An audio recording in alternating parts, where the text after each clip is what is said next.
জনাবলৈ আহিছোঁ এইটো হৈছে COVID-19 ভিজুৱেলাইজাৰ www.covidvisualizer.com ইয়াত আপোনালোকে পৃথিৱীত কিমান ৰোগী আক্ৰান্ত হৈছে কৰোণাত তাক সবিশেষ তথ্য গম পাব মই এই ৱেবছাইটত সোমাই যাব বিচাৰিছোঁ এতিয়া চাব ইয়াত লগালগ লিংকটোত সোমাই গৈছোঁ আৰু ইয়াত এতিয়া দেখাব চাওক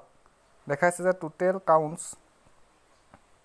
4,36,755 ডেথছ দেখাইছে ইয়াত 27,371 ৰিকভাৰিছ আছে ইয়াত তেনেকৈ দেখাইছে এতিয়া গোটেই ইয়াত পৃথিৱীৰ তথ্য এতিয়া মই যদি এখন দেশৰ চাবলৈ যাওঁ এতিয়া চাওক ইয়াত চাওক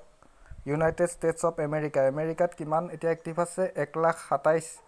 এক্টিভ আৰু টোটেল কেছ 1,04,256টা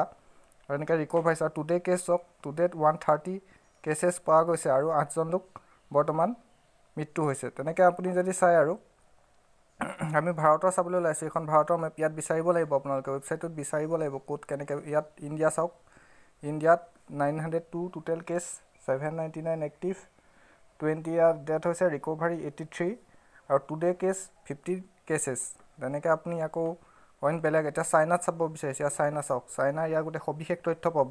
আৰু আজিৰ দিনটোত কিমান আগবাঢ়িছে কিমান আকৌ নতুন আক্ৰান্ত হৈছে গোটেইখিনি ওলাইছে তেনেকৈ ৰাছিয়া ইয়াতো চাব পাৰিব এনেকৈ গোটেই পৃথিৱীৰ সকলো দেশৰ তথ্য চাব পাৰিব ইয়াত চাওক ইউনাইটেড ষ্টেটছ হ'ল কেনাডাত কিমান হৈছে চাওক তেনেকৈ গোটেই পৃথিৱী গ্ৰীণলেণ্ড গোটেই পৃথিৱীৰ তথ্য আপোনালোকে এই ৱেবছাইটটোত পাব সেইকাৰণে আপোনালোকে এই ৱেবছাইটটোত গৈ সবিশেষ তথ্য আপডেটেড তথ্য আপোনালোকে বিচাৰক আৰু ইয়াৰ পৰা আপোনালোকে বহুত সজাগ হ'ব পাৰিব যে কৰোণাই সঁচাকৈ কেনেকৈ পৃথিৱীখন ধ্বংসৰ মুখলৈ ঠেলি নিছে এই বিষয়ে সজাগ হ'ব পাৰিব আশা কৰিলোঁ আপোনালোকে লাভৱান হ'ব আৰু ইয়াত চাব তথ্যসমূহ ধন্যবাদ